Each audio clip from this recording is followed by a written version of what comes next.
Assalamualaikum soleh-soleha, apa kabar semuanya? Mudah-mudahan kita selalu dalam keadaan sehat walafiat. Baiklah soleh-soleha, sebelum menyimak video pembelajaran hari ini, jangan lupa kita membaca doa terlebih dahulu.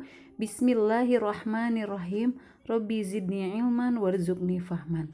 Baiklah soleh-soleha, di video pembelajaran hari ini, kita akan belajar tema 7, subtema 3, pembelajaran 3 dan 4. Mengidentifikasi informasi penting dalam teks pidato. Ayo ingat kembali tentang teks pidato. Teks pidato adalah teks yang berisi ajakan. Dalam menyusun teks pidato, kita harus menentukan dahulu topik yang akan dibahas. Topik tersebut dapat disebut gagasan pokok. Gagasan pokok adalah masalah dasar yang menjadi ide sebuah tulisan atau cerita. Selain gagasan pokok, pidato juga harus mempunyai tema, tujuan, dan pesan. Penyampaian pidato harus sesuai dengan ketiga hal tersebut agar tepat sasaran. Jika seseorang sedang berpidato, sebaiknya kita menyimak dengan baik. Dengan menyimak secara saksama, kita dapat mengetahui hal-hal penting yang disampaikan dalam pidato. Nah, untuk cara menyimak yang baik adalah sebagai berikut. Yang pertama, fokus terhadap isi pidato. Yang kedua, mendengarkan pidato yang disampaikan dengan baik. Ketiga, mencatat hal-hal penting dalam pidato. Dan yang keempat, menuliskan kesimpulan dalam pidato.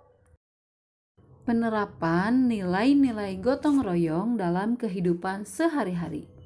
Gotong royong berarti masyarakat bekerja sama saling membantu untuk mencapai suatu tujuan tertentu demi kepentingan bersama. Gotong royong merupakan salah satu ciri khas dari bangsa Indonesia. Masyarakat Indonesia terbiasa bergotong royong dalam menyelesaikan masalah. Masyarakat bergotong royong secara sukarela dan tanpa mengharapkan imbalan. Oleh karena itu, dalam gotong royong diperlukan semangat kekeluargaan karena didasari oleh kepedulian terhadap sesama. Gotong royong yang dilandasi oleh rasa kekeluargaan ini sesuai dengan butir-butir Pancasila, sila kelima yang berbunyi keadilan sosial bagi seluruh rakyat Indonesia. Nah, berikut adalah contoh penerapan gotong royong dalam kehidupan sehari-hari. Yang pertama, bekerja bakti dalam membersihkan lingkungan sekitar. Yang kedua, bersama-sama membangun pos ronda. Yang ketiga, bersama-sama menyiapkan acara peringatan Hari Kemerdekaan Republik Indonesia. Yang keempat, bersama-sama membangun jembatan. Dan yang kelima, bersama-sama membersihkan lingkungan setelah tertimpa bencana. Nah, dalam bergotong royong, masyarakat Indonesia tidak memandang perbedaan, baik suku bangsa, budaya, maupun agama. Semua bersatu demi tercapainya kesejahteraan bersama dengan semangat kekeluargaan. Kerjasama negara-negara di Asia Tenggara dalam bidang pendidikan.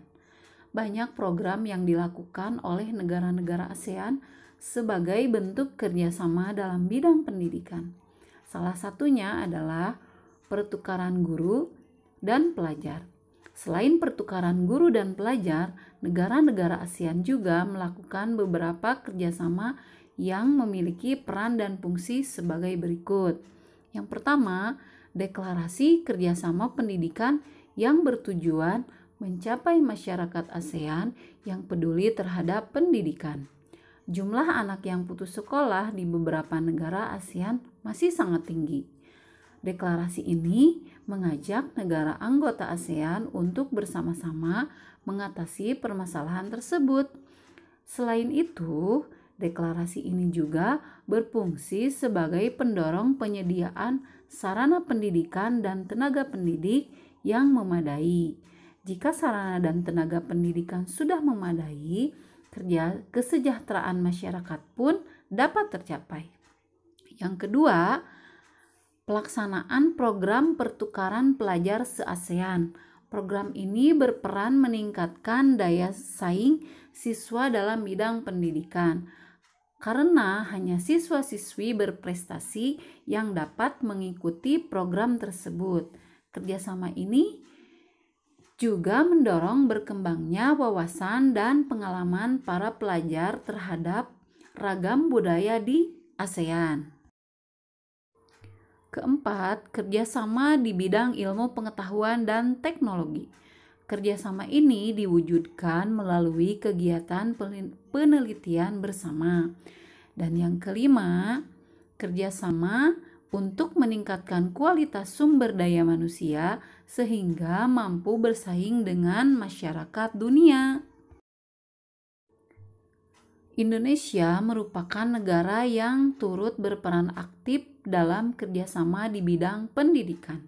Nah, di sini ada beberapa peran Indonesia dalam kerjasama ASEAN di bidang pendidikan sebagai berikut. Yang pertama, mendukung program pertukaran pelajar dengan memberikan beasiswa kepada para pelajar berprestasi. Indonesia juga mengundang beberapa pelajar negara lain untuk belajar berbagai budaya Indonesia. Yang kedua, menyediakan sarana pendidikan yang memadai untuk meningkatkan kualitas dan daya saing pelajar di Indonesia. Yang ketiga, menyusun kurikulum pendidikan yang berlandaskan pada perdamaian dunia, menghargai hak asasi manusia, serta prinsip demokrasi. Penyusunan kurikulum ini bertujuan untuk menciptakan generasi muda yang menghargai persamaan hak asasi manusia dan demokrasi. Dan yang keempat, kerjasama dengan negara lain untuk mengembangkan ilmu pengetahuan atau teknologi yang dimiliki. Penerapan nilai kepemimpinan sesuai nilai Pancasila. Ayo ingat kembali sikap-sikap yang harus dimiliki oleh seorang pemimpin. Seorang pemimpin harus dapat menerapkan sikap-sikap kepemimpinan jika ingin menjadi pemimpin yang baik bagi orang-orang yang didampinginya. Meskipun kita tidak memimpin suatu organisasi tertentu, kita tetap harus menerapkan sikap-sikap kepemimpinan tersebut dalam kehidupan sehari-hari. Dengan menerapkan sikap-sikap tersebut, kita dapat menjadi pemimpin, setidaknya untuk diri kita sendiri.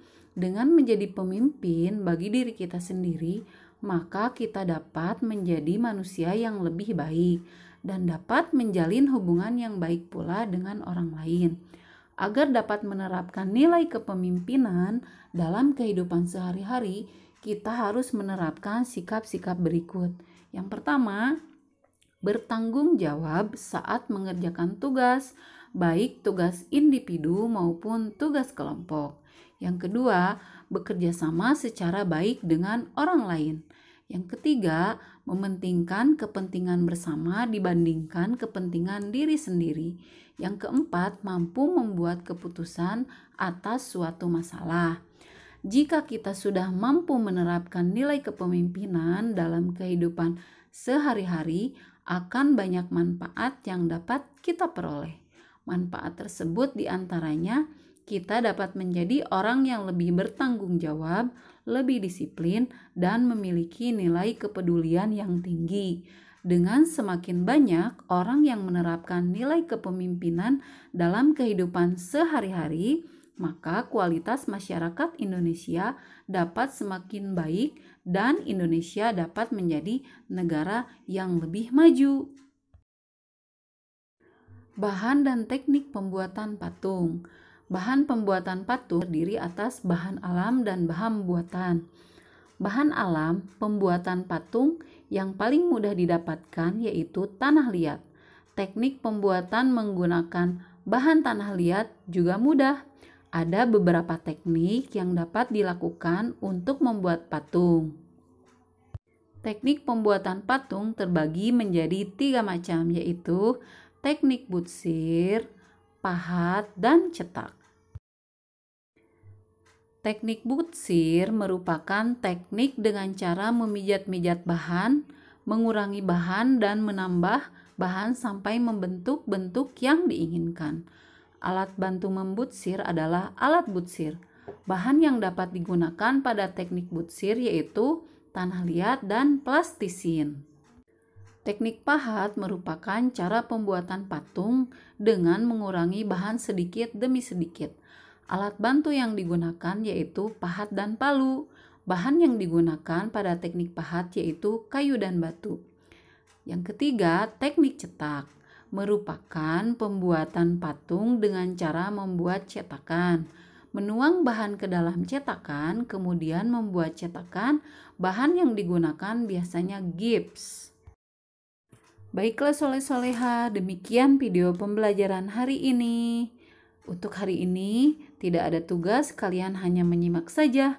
Jangan lupa selalu jaga kesehatan, jaga kebersihan, dan ketik nama kalian di kolom komentar bukti bahwa kalian sudah menyimak video pembelajaran hari ini dan bukti absensi kalian harian hari ini.